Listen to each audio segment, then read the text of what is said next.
Déjà, il faudrait regarder ça du point de vue américain. Heu, En 2020, Thierry Breton a en face de lui une administration Biden et un parti démocrate qui remet profondément en question le premier amendement, le free speech. On a multiplié les éditoriaux dans le Washington Post, dans le New York Times, expliquant qu'il était temps de réviser tout ça et très concrètement, l'état d'esprit de la gauche américaine de l'époque était de revenir sur le premier amendement et la liberté d'expression telle qu'elle se définit là-bas, pas la nôtre, hein.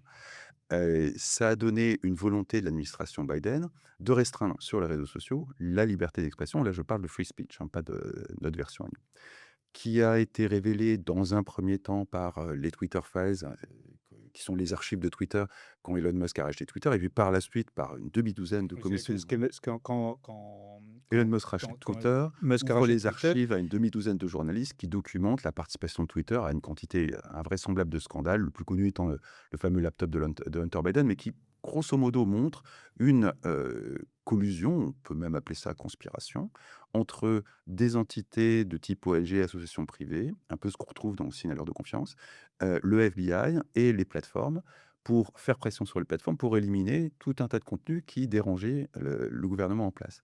Ça a donné lieu, dans un premier temps, à une censure relativement discrète et puis le passage par le covid aidant, l'enthousiasme,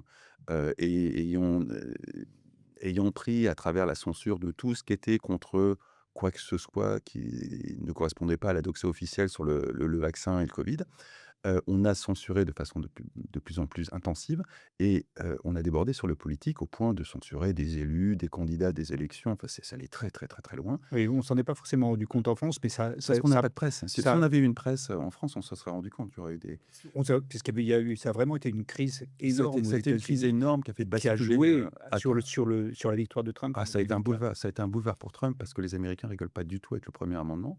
Heu, Ça a donné une censure politique intense qui a mené à la victoire de Donald Trump et c'est dans ce cadre-là de collaboration et de convergence de vues entre la puissance européenne et la puissance américaine que s'est créé le DSA.